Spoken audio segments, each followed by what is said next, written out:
संजय चुपचाप हॉल में बैठा तमाशा देख रहा था। दोनों देवरानी जेठानी आपस में लड़ रही थीं। आज उसकी पत्नी मेघा चुप होने की जगह बराबर बोल रही थी, लेकिन मजाल संजय एक शब्द भी बोल गया हो।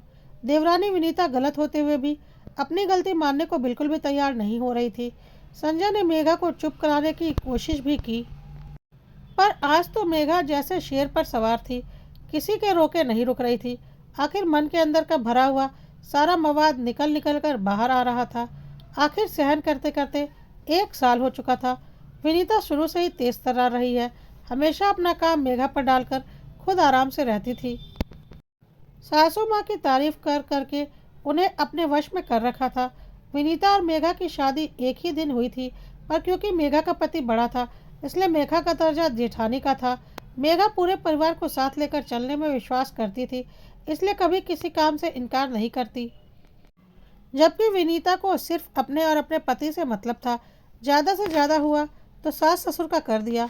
विनीता जब कहीं घूमने जाती तो मेघा पूरे दिन घर का खाना बनाती थी, लेकिन जब मेघा अपने पति के साथ कहीं घूमने जाती थी तो विनीता सिर्फ और सिर्फ अपने पति का और सास ससुर का खाना बनाकर रखती थी।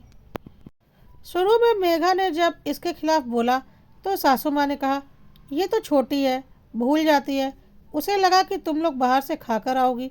बाहर से सूखे कपड़े भी उठाकर लाना होता तो विनीता हमेशा सबके कपड़े ले आती, पर मेघा और संजय के कपड़े उठाकर नहीं लाती।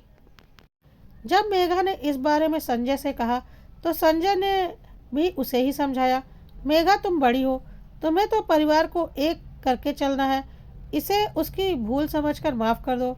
संजय की आदत थी कि वह हमेशा मेघा को ही समझाता था, पर कभी मेघा के पक्ष में नहीं बोलता था, जबकि वो अच्छी तरह से जानता था कि मेघा गलत नहीं है। पर बड़ा बेटा, बड़ी जिम्मेदारी की सोच वाला संजय गलत और सही में गलत का ही साथ दे देता, और मेघा को इस बात से बहुत दुख होता था। और आज भी यही हुआ। मेघा और संजय आज मेघा की बुआ से मिलने अस्पताल गए हुए थे। पीछे से विनीता ने अपना और अपने पति और सास ससुर के लिए खाना बना लिया, लेकिन मेघा और संजय का खाना नहीं बनाया। मेघा जब अस्पताल से आई तो उसे जोरों की भूख लग रही थी, लेकिन घर आकर देखा तो खाना ही नहीं था, क्योंकि सब लोग खाना खा चुके थे, इसलिए पीछे से कुछ बचा नहीं। मेघा ने जब विनीता से उसके कमरे में जाकर इस बारे में पूछा तो विनीता ने सीधा जवाब देने की जगह मुंह तोड़कर जवाब दिया, मैं आपकी नौकरानी नहीं लगी हूँ जो आप लोगों के लिए खाना बना कर रखूँगी। बस इस बात पर मेघा का दिमाग खराब हो गया और वो विनीता से लड़ पड़ी। हालांकि ये बात घर में किसी ने नहीं सुनी थी, इसलिए सबको लग रहा था कि मेघा ही गलत है। इतने में सास जानकी जी बाहर से घूमकर घर में आई और आते ही चिल्लाते हुए बोली, अरे शर्म नहीं आती तुम लोगों को? क्या तमाशा बनाकर रखा है तुम लोगों ने? बाहर तक तुम लोगों की आवाज़ आ रही है। गली मोहल्ले के लोग, यहाँ तक कि आते जाते लोग घर के बाहर खड़े होकर तमाशा देख रहे हैं। अच्छा तमाशा बना रही हो हमारे घर का? चुप हो जाओ दोनों और अंदर कमरे में जाओ। नहीं मम्मी जी, आज तो फैसला होकर ही रहेगा, मेघा ने कहा। बड़ी बहू, ज़्यादा सिर मत उठाओ, तुम बड़ी हो, आगे चलकर घर की बागडोर तुम्हें ही संभालनी है, और तुम हो कि इस तरह से तमाशा कर रही हो। कुछ तो शर्म रखो। मम्मी जी, ये लाज और शर्म का पाठ हमेशा मुझे ही क्यों पढ़ाया जाता है? छोटी बहू को क्यों नहीं? जब देखो यह अपनी मनमानी करती रहती है, और आप कहते हो कि यह छोटी है, तो इसकी गलती को भूल समझकर माफ़ कर दो। आखिर कब तक माफ़ करती रहूँ मैं? अरे ऐसी क्या गलती कर दी मैंने जो पूरा घर सिर पर उठा रखा है आपने? बड़ी बहू हैं तो बड़ी बनकर रहिए ना। क्या ज़रा ज़रा सी बात को पकड़कर लड़ने बैठ गई? विनीता भी क्या कम थी, बीच में ही बोली। तभी जानकी जी बीच में बोली, अरे ऐसी क्या बात हो गई जो तू इस तरह से लड़ने को तैयार हो गई? पूरा राशन पानी लेकर इस पर चढ़ गई। मम्मी जी, जब मैं बाहर गई थी तो विनीता ने आप दोनों के लिए और खुद के और देवर जी के लिए खाना बना लिया। हमारे लिए खाना क्यों नहीं बनाया? क्या हम इस परिवार के सदस्य नहीं हैं? या हम कहकर गए थे कि हम बाहर से खाना खाकर आ रहे हैं? अरे बस इतनी सी बात, नहीं बनाया तो तुम खुद बना लो। तुम्हारी जिम्मेदारी इसके सिर पर है क्या जो इतनी सी बात पर लड़ रही हो? जानकी जी ने कहा। अच्छा मम्मी जी, ये इतनी सी बात है?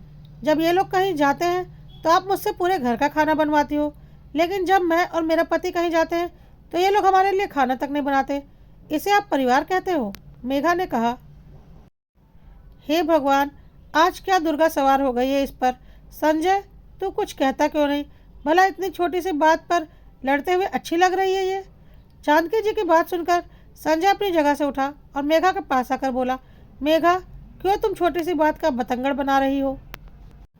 4 रोटियां सेकने में तुम्हें क्या जोर आ रहा है, जो बेवजह पूरे घर का तमाशा कर दिया है? बस पतिदेव, आज आप कुछ नहीं बोलेंगे। जब देखो तब आप इन लोगों का पक्ष लेते हो। मेरे लिए बोलते हुए तो आपकी ज़बान को लकवा मार जाता है। हर बार मुझे ही झुकने को कहते हो। इस बार नहीं, इस बार ना मैं झुकने वाली हूँ और ना ही माफ़ी मांगने वाली हूँ। चाहे तो अब इस घर के 2 हिस्से ही हो जाएं। कहकर मेघा कमरे में चली गई। जानकी जी ने छोटी बहू की तरफ देखा, पर विनीता, वो कहाँ झुकने वाली थी। वो भी मुंह मोड़कर अपने कमरे में चली गई। आखिर संजय ने बाहर से ही खाना मंगवाया, पर आज जानकी जी को यह बात अच्छे से समझ में आ गई थी कि अब जबरदस्ती दोनों बहुओं को एक जगह रोक कर रखना नामुमकिन है, क्योंकि कोशिश सिर्फ एक बहू करती है, दूसरी को तो कोई लेना देना ही नहीं। भलाई इसी में है कि इन लोगों को अलग अलग कर दिया जाए, ताकि रिश्तों में थोड़ी बहुत मर्यादा जो बची है वो रह जाए। आखिर कुछ दिनों के बाद उन्होंने अपनी दोनों बहुओं को अलग अलग कर दिया, पर वो खुद अपने बड़े बेटे बहू के साथ ही रही।